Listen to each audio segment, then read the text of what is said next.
Ah, the Empire. A glorious and beautiful land for you to visit. We can tell you about some of the many opportunities you'll have for fun here.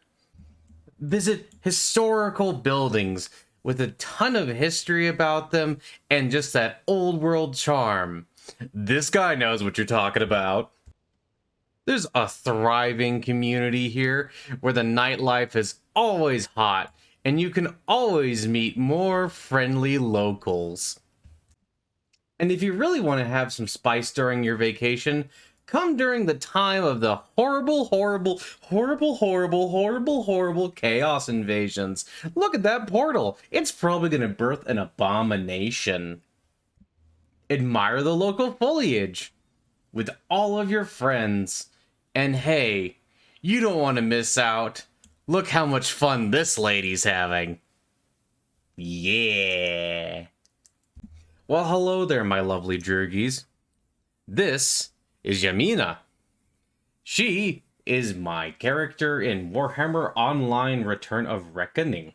She's a Knight of the Blazing Sun. I actually really like this lady. I've come up with like a whole backstory and everything about her and her family and like where they came from and all that. Because you see, this lady here is actually half Arabian and half Tillian. You see, her dad was from Tilia, however the heck you say it, Fantasy Italy. He was from Fantasy Italy. And her mom was actually a very wealthy tradeswoman from Araby. And she made a lot of money, decided that she didn't really want to live in Araby anymore because it was always so hot, and that she wanted to travel the world and see some things. So she ended up going north to Tilia and Estilia, and she went through those places. And then, as she was traveling through the Empire in Averland, she came across this young man who was kind of trying to be an inventor, who was trying to be like a scientist, and he was having a really hard time with funds.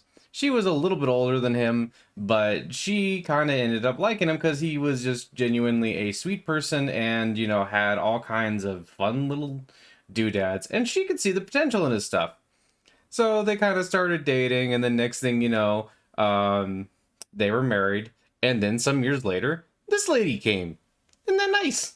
Isn't that neat? Isn't that cool? I always really like doing stuff like that, and this is like actually based on like a story I had for my the leader of my Empire army, or what, one of the figures of the Baroness that I got. It was like a 3D printed Baroness lady, and she's really cool. And I was like, okay, I like the idea. I always like the idea of like slightly more extraordinary cases, or maybe a little bit weirder cases in like the Warhammer world. And I thought, well, you know, an easy way to make it just a little bit different is to have it so that her, because I always liked having like immigrants and people like that be in charge of things, or like in like stories, just to add a little bit of flavor, because sometimes then you can compare like what is life like in the Empire versus what is life like in Araby and stuff like that. And Araby is one of my places that I like a lot of things about, but I will say that in terms of like Warhammer Fantasy army projects, I'm not super into them.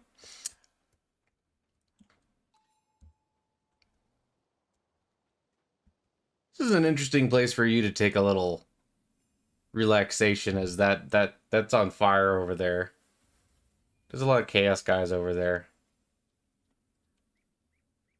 Just gonna take it. Okay, no, that's fine. But no, so I thought it would be fun, and then that was also a fun way because like I like the idea that her mother kind of inspired her to travel the world, and she's traveled the world a bunch. And like the tabletop character, basically there's actually two of them. Like this is one of the two sisters that ended up being there. This is the slightly older sister who ended up joining the Knights of the Blazing Sun, and then has like, well, not actually the Knights of the Blazing Sun, but she like basically becomes kind of like a knight and like a state trooper and all these other things. uh not really a knight, but basically mounted cavalry. She's not like officially a knight or anything like that. But like she's getting along in the world. And then her sister is like the Baroness kind of deal. Is what I'm kind of thinking I would do, just because they can't play out exactly the same. But no, like the Baroness like really likes to gather like all kinds of like oddities and things like that. That's why she has some dwarves working for her. She has some halflings working for her.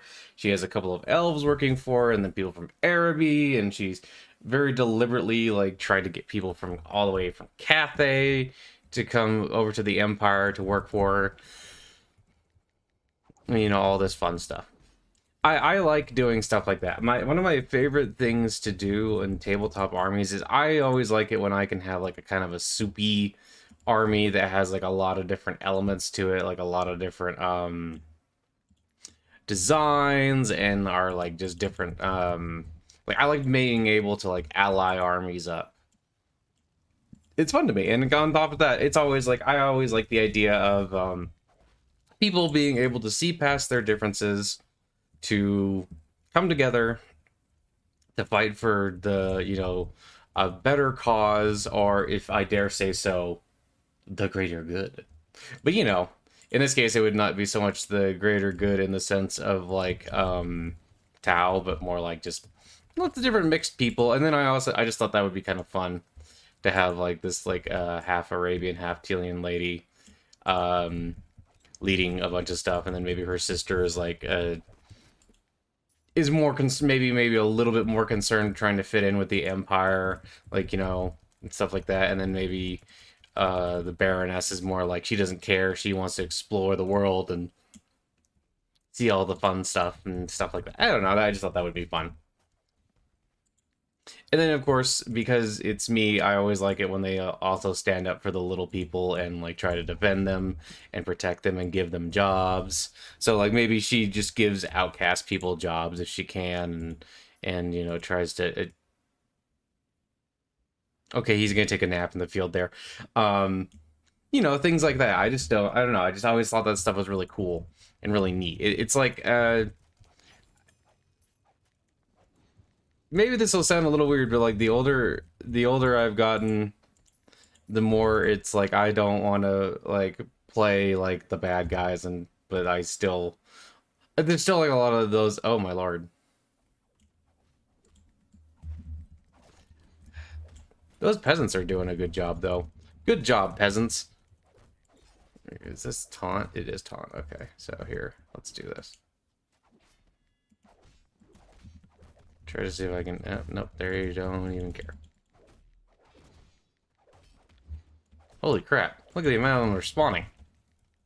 Dear lord.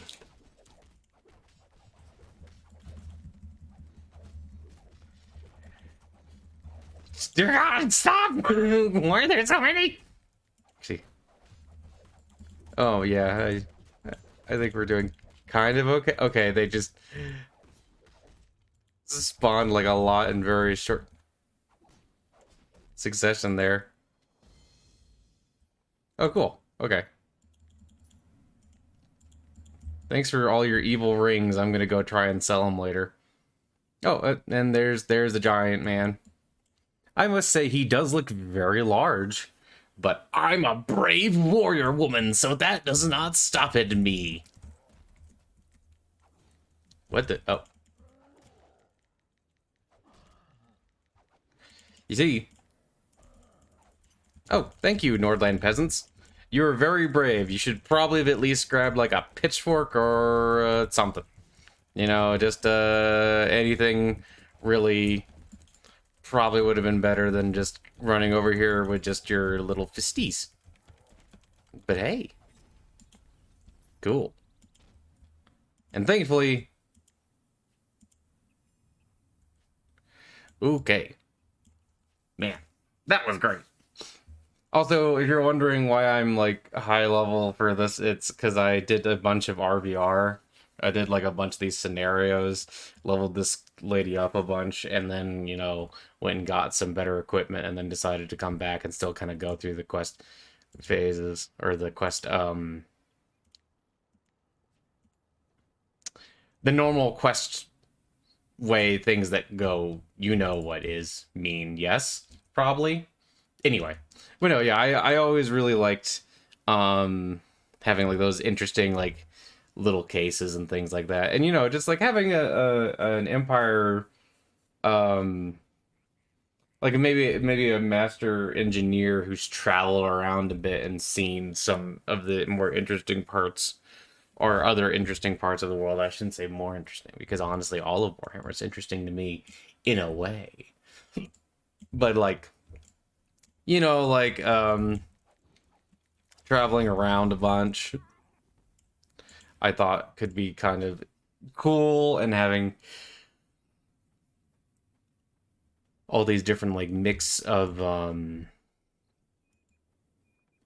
guys together, I thought that could be pretty neat. Savage Gorehorn. Hello, how are you doing?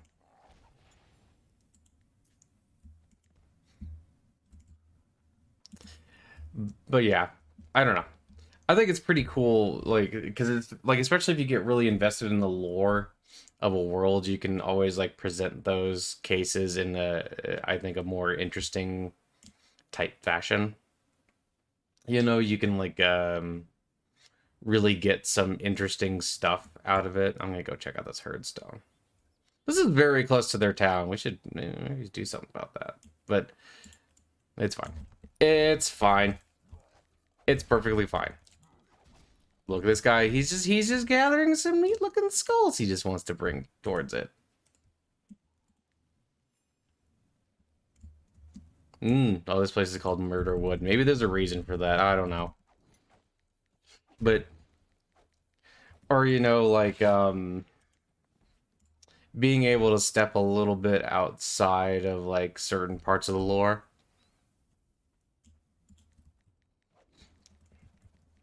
I mean, you're already doing stuff where it's like you're playing like with the rarities, like you're playing like these captains of the empire, or like these dark elf lords, or these like high elf like widgetzards. You're doing all kinds of interesting stuff like that. So why not step out a little bit? Otherwise, the ruins of, is that?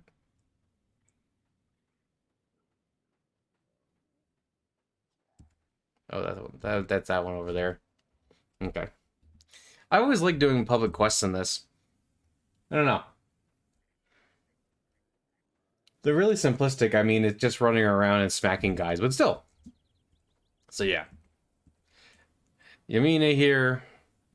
I have not actually officially decided if she is going to be like the Baroness before she rises to power, or like the sister of the Baroness. I really don't know. I just like the idea of this character being like half Araby, half Tillian. Um, I just thought that was an interesting combination, because then you can like you can have all kinds of elements from like basically fantasy Italy, and also basically fantasy North Africa and Arabia, I guess. I mean, geographically, it looks much more like fantasy North Africa, I think, but maybe her mother's always telling her weird stories about the undead in Nakara, and like like maybe she's now familiar with a bunch of like um weird. Ooh, can I wear that? Nope, that's for engineer. I always like having the shoulder plates. The pauldrons in this game aren't too ridiculous. In a lot of MMO games, they get really ridiculous for some reason. But just having these like interesting cases, and she could do things like she's aware of like Arabian folklore, and she's aware of like Telia, and she knows all this stuff about Telia. Maybe early on somebody hires her just because, hey, you can help me communicate with the fantasy Italians. That's good. And this her mother is like very, maybe not like super powerful, but she's certainly like on the up and up. She's gotten Frisco, like San Francisco, but not. It doesn't really matter which one of these I get, I guess, because, yeah, they're all going to be not as good as that. But new boots? You know, like, this Araby woman, like, moving through society, is she, like, you know, like, I had her to settle down in Averland because that's, well, Averland's my favorite province, and I like cows. Cows are fun. But, wait, where, oh, and I need to turn these back in. And stuff like that. But like maybe she frequently makes visits to Eldor. Maybe she's just like a cosmopolitan woman.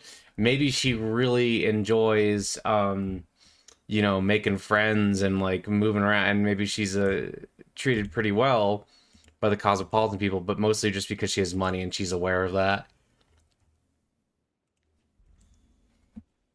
Whereas like oh,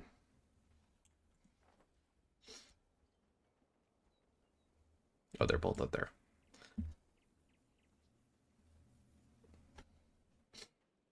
Like she's at first mistrusted by the Averland people she knows, but like as she gets around more, maybe she's like kind of interesting because maybe she is wealthy, but because of her who her husband is, who's kind of more like a commoner, and because she's kind of not officially noble,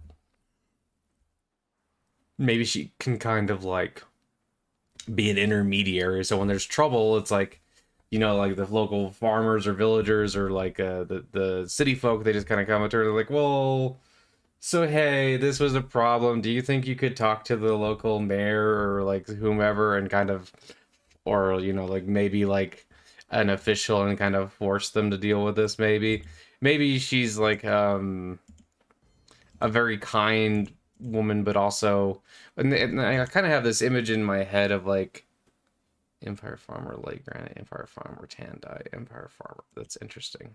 Yeah, okay, I guess I'll just get some brown dye, whatever. Fedglin the Savage. Well, all right then. But like she's a very kind woman, but like you know, you push her into a corner and she'll get very like she knows how to deal with traders. She spent all of her life like dealing with traders, people, and like merchants, and she knows how to get a deal and like kind of how to like phrase things. And maybe she's like the idea I have in my head is that she really knows how to like stroke like nobility's egos and things like that, and she knows like how to like kind of play them to get what she wants out of them. So she's like this kind of like nicer lady who's just sort of in the middle class, or well, the mercantile class, and kind of lives between both worlds. And in some sense, she's still just considered an outsider. Where like, yeah, she's definitely oh, I ran right past it. Um,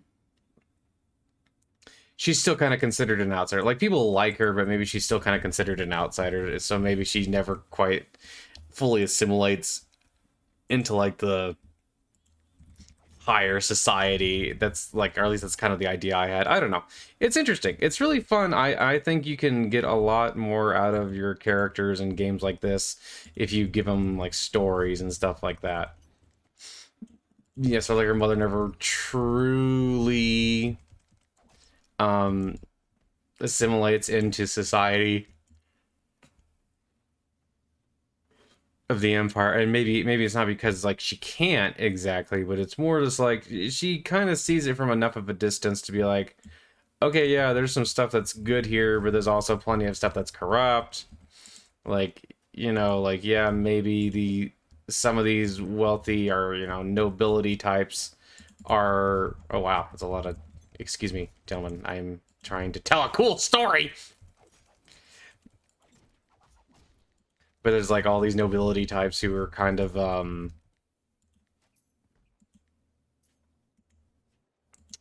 good examples to her of like why you don't immediately trust nobility, and she's kind of in a weird spot with all of this because she uh just doesn't immediately go in with them. Or maybe she just sees a lot of them as very superficial and hollow, and you know, she's had a, you know, she hasn't always been at the top, so now she kind of looks back on some of it and goes, you know, she can kind of see some of the downsides and stuff. I don't know. I think that's an interesting set of story, and that could make for an interesting mother to the ladies. Now I'm gonna run in here and kill a ghost. Did you know that ghosts died of swords?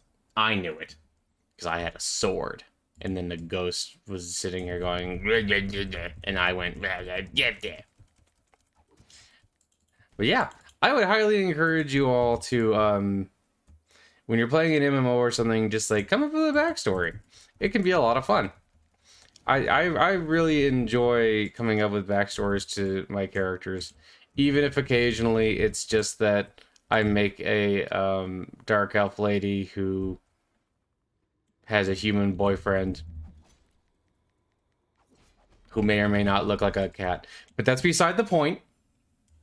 That's beside the point, and I don't think that's a negative. Let's go into this crypt. It looks like a crypt. Wow. Y'all ain't taking very good care.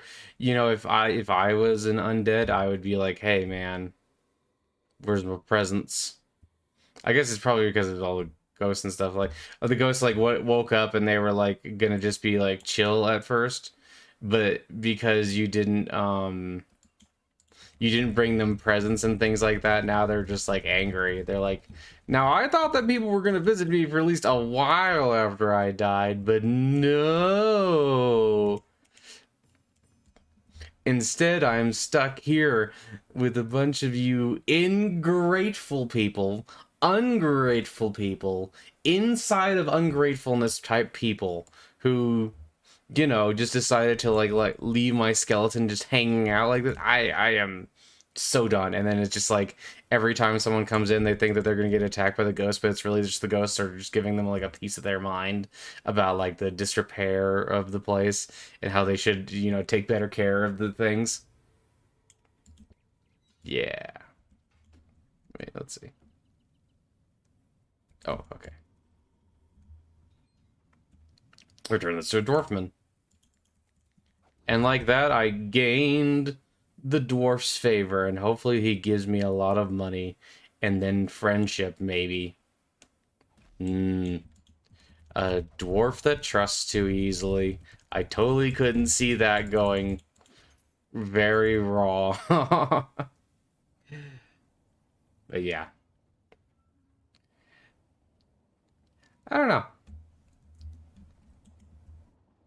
But yeah, that's my current little idea, and I'm gonna keep evolving this person's story. I think I can actually do something here about like somewhere like a bio or something. I thought I could, but um for right now this is just about what I got. And my idea for her, this particular lady right now, if I don't make her just like the backstory of the Baroness, because the Baroness, her backstory is much more like not really fighting so much as it is just like gathering people around her from all different parts of the world and like using their expertise to you know, try to foil plots of chaos and things like that, and to of course make a bit of money and then help out the people, but also help out herself to having a very, very nice hat. Hats are nice. And this lady right here, what I'm kind of thinking, if I keep them separate, is like she's more kind of trying to fight within the empire and like, you know, kind of earn her place and be amongst the people of the empire, and maybe be a little bit more actually integrated instead of her sister who's kind of like, you know, just playing around, and her mother who's like, I'm not big on this empire society stuff. And maybe her dad, you know, she keeps talking to her dad about like the kind of like the troubles she's had, but like, or like just, you know, like she has a really good relationship with her dad, and her dad's just like this inventor, but her dad doesn't really, he's very focused on the inventions, he's not really focused on all this other stuff. Like her mother is always talking about Empire society and things that are kind of like bad with it and stuff like that. But or maybe she's just telling her, yeah, like you can trust some of these Empire people. Some of these Empire people are great, but don't forget that a lot of them are certainly not. You know, um, and this young lady here is like proving herself and becoming a better knight and like fighting, and she's maybe very faithful to Myrmidia. I Myrmidia is like one of my favorite goddesses of the Empire. One of my favorites, if not my favorite. Actually, I think she is my favorite. I'm trying to think if there's anyone that would. Not really. Not unless I basically just like, oh hey, look, it's Kali, but in Warhammer Fantasy. I would do that.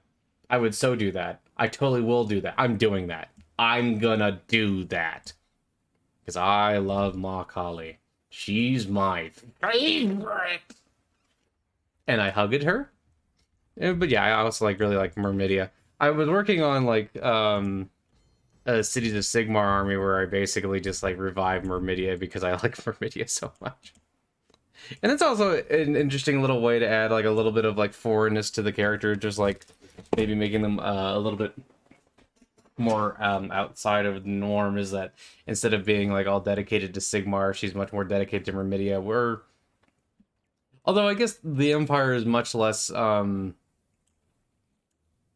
they have like a bunch of different religious traditions inside of them. Like, oh yeah, most people worship Sigmar, but like it's not like some of the other areas. There's one god. It's like here there's like all kinds of different groups like Ulrich and Tal and Ronald and all that. So yeah, doesn't this gentleman look interesting? Doesn't he look interesting? Doesn't that shield look like it would get in the way of like him doing things? But he does have a very nice mustache. And this old Dufar, he also has a nice mustache. But I do not have a mustache because I am a lady. Okay, anyway, I hope you enjoyed me babbling about characters and stuff like that. I think you should always strive to make a character that you like, even if it doesn't necessarily 100% fit into lore. So you can do a little bit of weird stuff, I think. And I think you should maybe check out exploring like the people on the periphery. It can be very interesting. Why is this man so suspicious? He's very short. Maybe he's a halfling. Maybe he's a hedge. Maybe this is his wizard. But yeah, I explore the people on the periphery and try to see what interesting stories can come of it. Like what interesting stories of being on the periphery can like add to your character's like characterization. I think stuff like that and like having this backstory and stuff like that can really add to your character experience. I am just glowing with evil, hateful energy, and I have been for a little while now. That's interesting. But yeah, it's a lot of fun. And of course, I always try to make good characters. I don't really make too many characters that are too morally ambiguous or characters that are evil. Evil just isn't that much fun. I was kind of working on because I've been messing around with the idea of playing vampire counts, like the idea of having a blood dragon. Excuse me. And the blood dragon is basically just like a martial vampire, and they kind of have like a code of honor and stuff like that. And my idea was that he was like kind of taking care of his own village or the villages that were directly under his command and stuff like that, and trying to be basically a decent duelist and things like that. But like everybody wants to kill him because he's a vampire.